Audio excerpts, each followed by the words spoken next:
Morning students, आज हम लोग बहुत ही इम्पोर्टेंट चैप्टर टेंस पढ़ने जा रहे हैं। ठीक है, टेंस जो है इंग्लिश ग्रामर का हार्ट टिश्यू कहलाता है।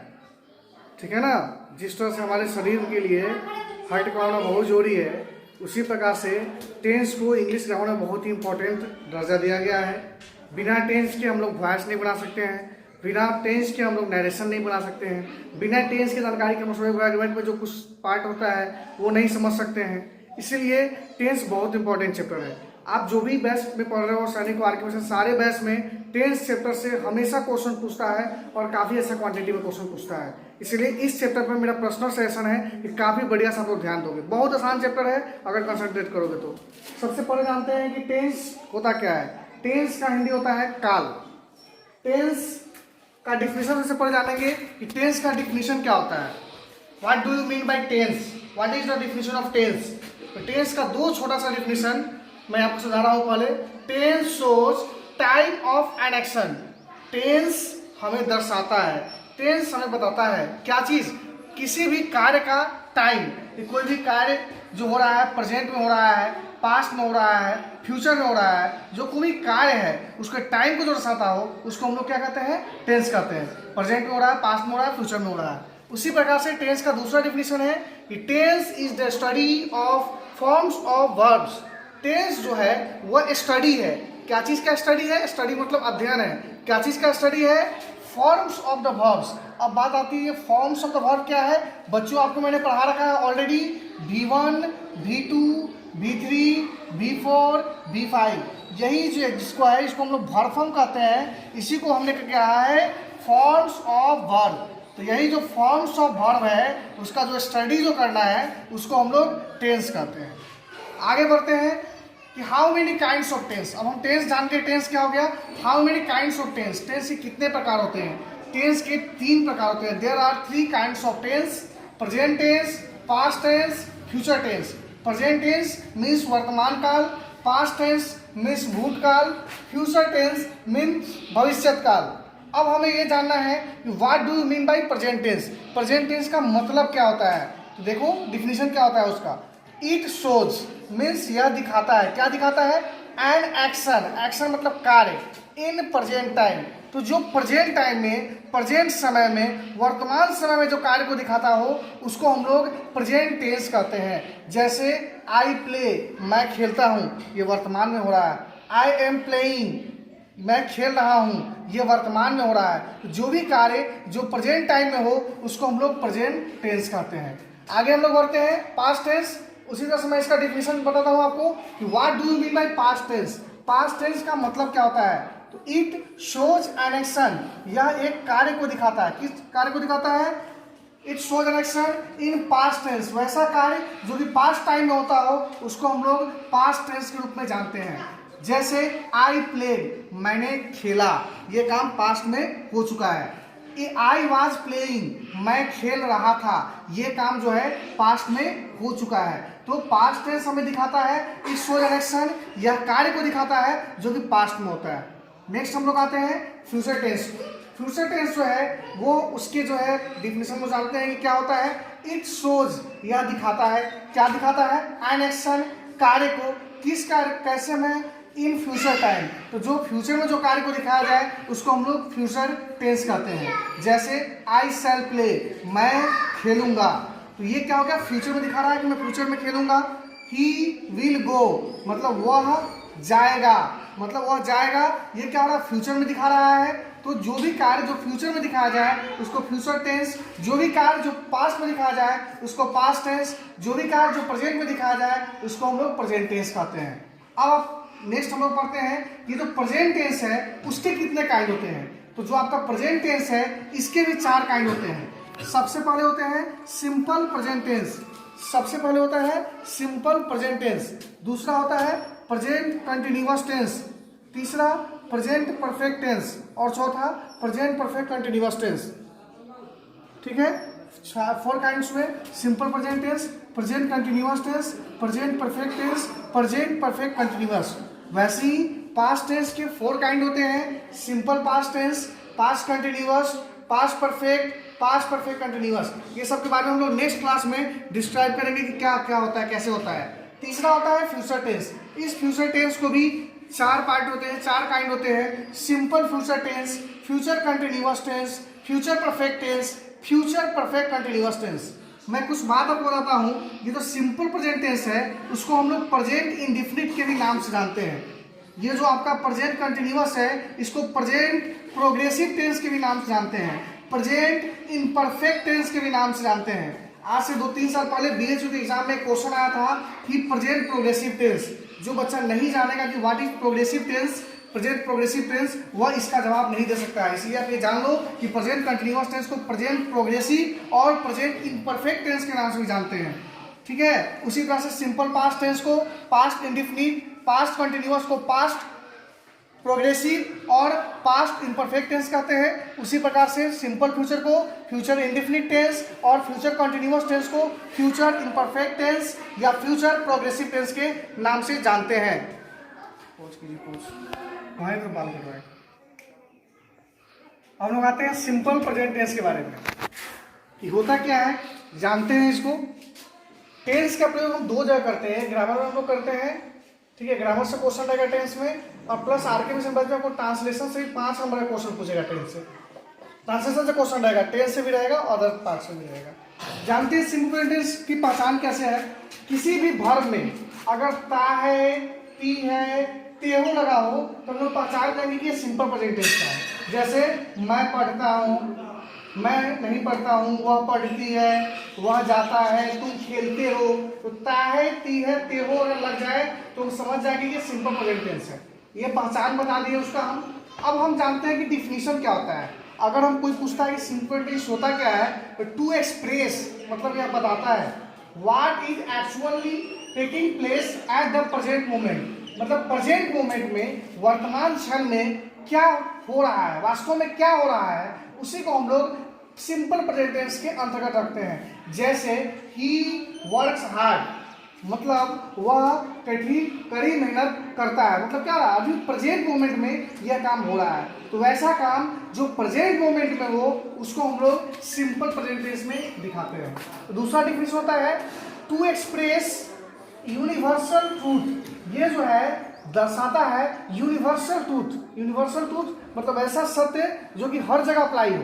जैसे टू एंड टू मेक या मेक्स, ये मेक या मेक्स क्यों हुआ है ये हम लोग आगे जब सब्जेक्ट वर्ब एग्रीमेंट पढ़ेंगे तब आप जानोगे।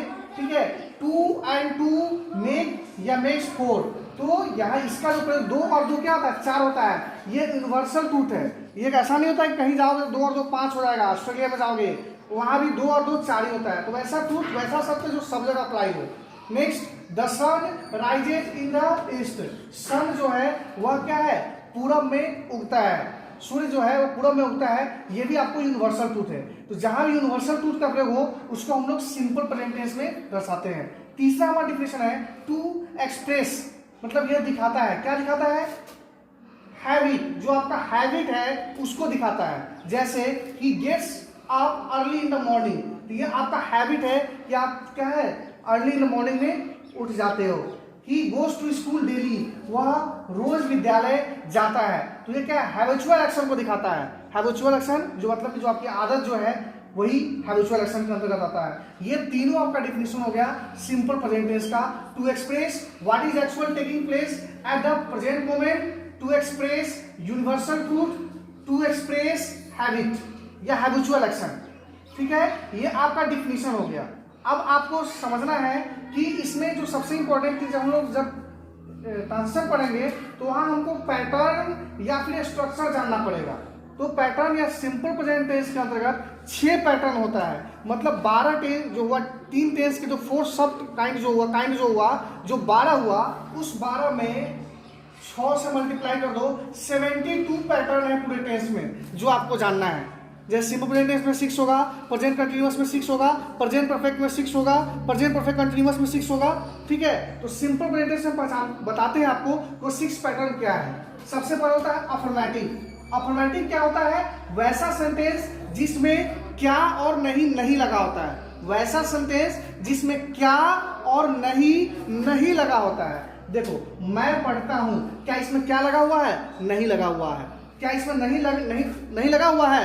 नहीं लगा हुआ है। तो वैसा सेंटेंस जिसमें क्या और नहीं लगा हो उसको हम लोग अफर्मेटिव सेंटेंस कर रहे हैं। ठीक है, ये आपका उसका स्ट्रक्चर है, सब्जेक्ट प्लस V1 या V5 प्लस ऑब्जेक्ट। जब हम ट्रांसलेशन पढ़ेंगे वहां इसका यूज होगा। निगेटिव सेंटेंस, वैसा सेंटेंस जिसमें नहीं लगा होता है उसको हम लोग निगेटिव सेंटेंस कहते हैं। जैसे मैं नहीं पढ़ता हूं, इसका स्ट्रक्चर यहाँ पे दिया हुआ है, subject plus do dash plus not plus V1 plus object. आगे हम लोग पढ़ेंगे कैसे उसका यूज करना है। इंट्रोगेटिव सेंटेंस, इंट्रोगेटिव सेंटेंस वैसे सेंटेंस को कहते हैं जिसमें यहाँ पे क्या रहा है, क्वेश्चन पूछ रहा है। जैसे क्या मैं पढ़ता हूँ, उसका जो स्ट्रक्चर है यहाँ दिया हुआ है आपके लिए। इंट्रोगेटिव निगेटिव सेंटेंस, वैसा सेंटेंस जिसमें क्या और नहीं लगा होता है, वैसा सेंटेंस जिसमें क्या और नहीं लगा होता है उसको हम लोग इंट्रोगेटिव निगेटिव सेंटेंस कहते हैं। इंट्रोगेटिव सेंटेंस में आप कह सकते हो वैसा सेंटेंस जिसमें क्या लगा होता है।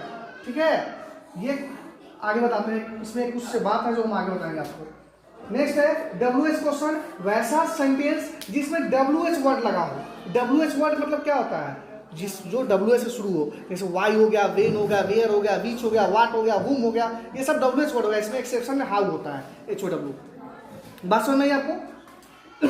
उसका WHN, तो वैसा सेंटेंस जिसमें WH वर्ड और निगेटिव दोनों लगा हो उसको हम लोग WHN करते हैं। एक जगह आपको कंफ्यूजन होगा, है ना, जैसे कहीं कहीं 20 सेंटेंस में जैसे मैं क्यों नहीं पढ़ता हूं, ठीक है, तो कभी कभी कोई सेंटेंस आपको यहाँ पे क्या लग जाएगा, तो आप कहोगे सर यहाँ भी क्या लगा हुआ है, यहाँ भी क्या लगा होगा, तो कैसे पहचानेंगे ये इंट्रोगेटिव है कि WH है? तो आपको बताते हैं कि जो भी इंट्रोगेटिव या इंट्रोगेटिव निगेटिव होगा उसमें क्या क्या होगा, पहले लगा हुआ होगा। इंट्रोगेटिव और इंट्रोगेटिव निगेटिव में क्या जो है, जो इंट्रोगेटिव वर्ड जो है वो हमेशा क्या होगा, पहले लगा होगा। बट WH वर्ड में हमेशा WH वर्ड जो हिंदी में होगा, जैसे क्यों, कैसे, कहाँ, कब, ये सब हमेशा सेंटेंस के बीच में लगता है।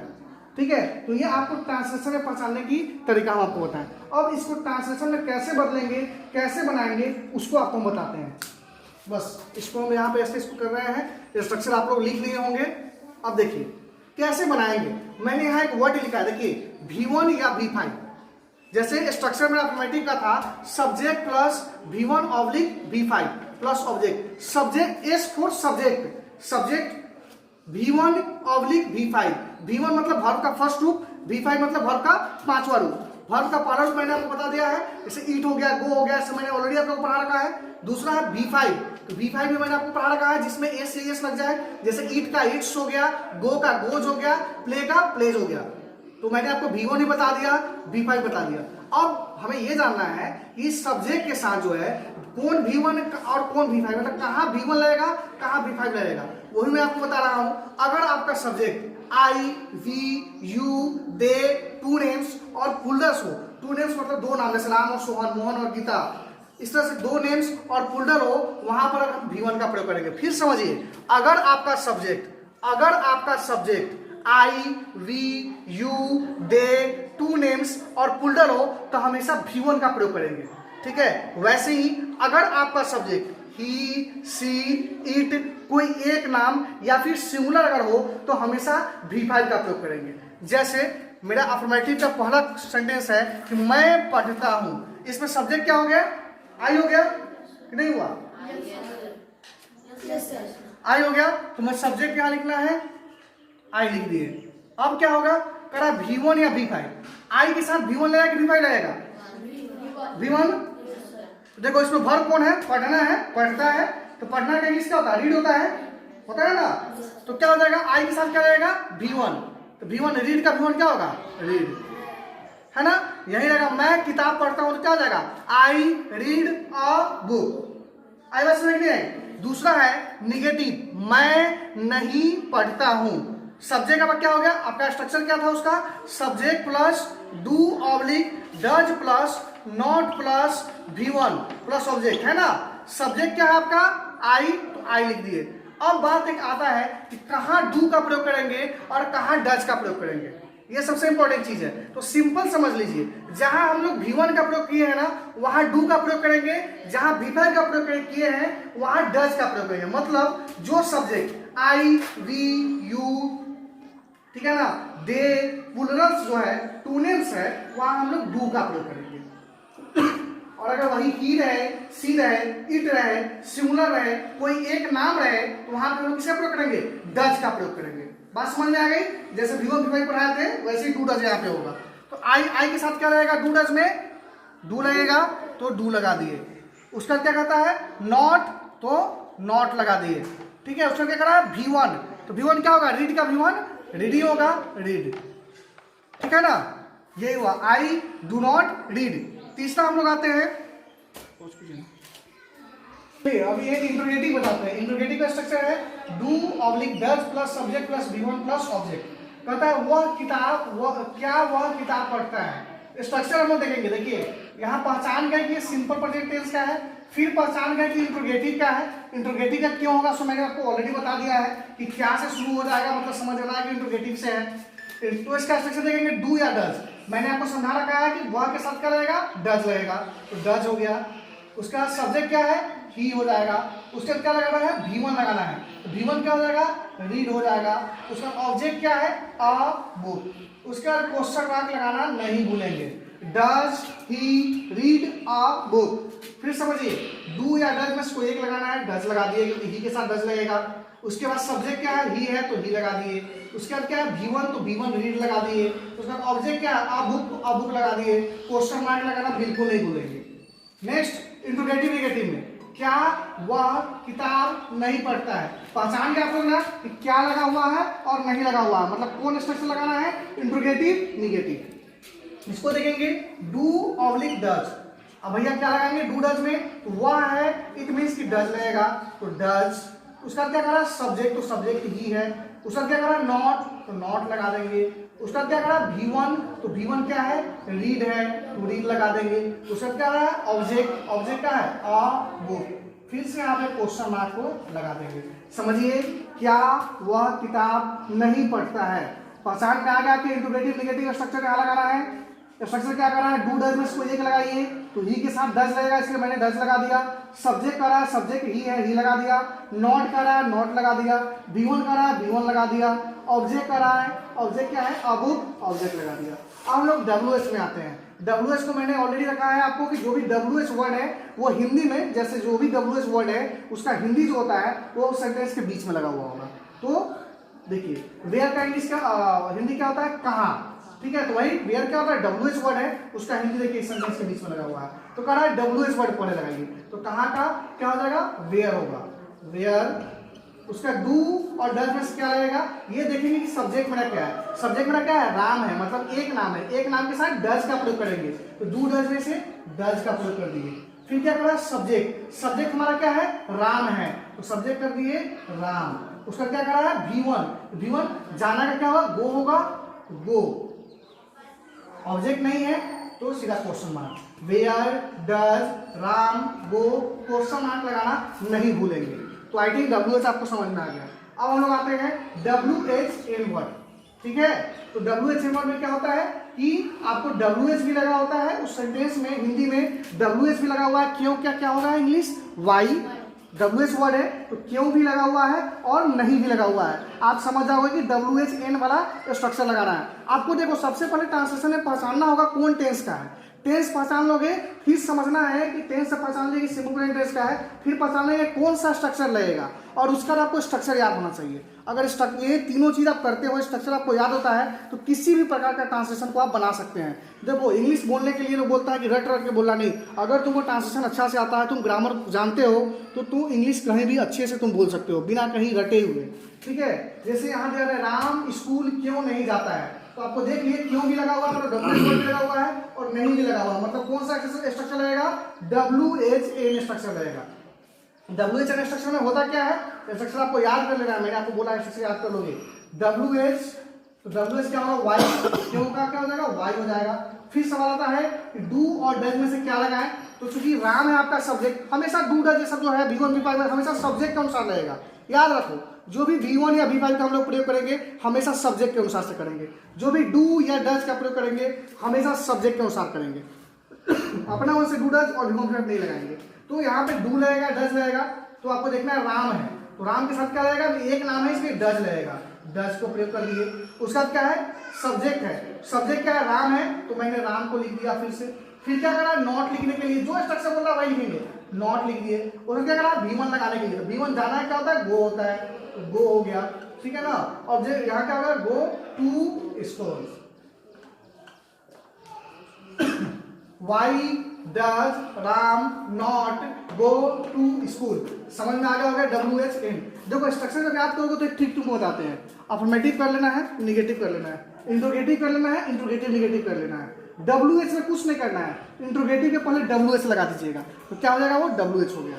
और WH एंड में क्या होगा, इंट्रोगेटिव निगेटिव के पहले WH वर्ड लगा दीजिएगा। देखिए यहाँ है do does subject V1 object, यहाँ क्या है, do does subject V1 object, क्या क्या सिर्फ WH पहले लगा दिया है। आई बात समझ में। फिर वैसे यहाँ पे देखिए do does subject not V1 object, यहाँ क्या है, do does subject not V1 object, यहाँ क्या है, WH। बस एक चीज दिमाग में ध्यान रखना है, एक कॉमन, यहाँ जो डू डज का प्रयोग करेंगे, यहाँ और यहाँ डू डज जो कैपिटल होगा, लेकिन यहाँ जो डू डज का प्रयोग करेंगे वो हमेशा स्मॉल होगा।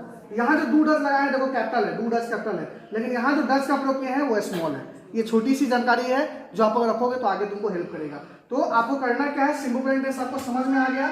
आपका ऑक्सफोर्ड प्रेजेंट इंग्लिश ट्रांसलेशन का जो सिंपल प्रेजेंट टेंस का जो है जितने भी एक्सरसाइज है वो आपको कल बनाना है, और जितना डिफिनेशन है उसको समझ लेना है।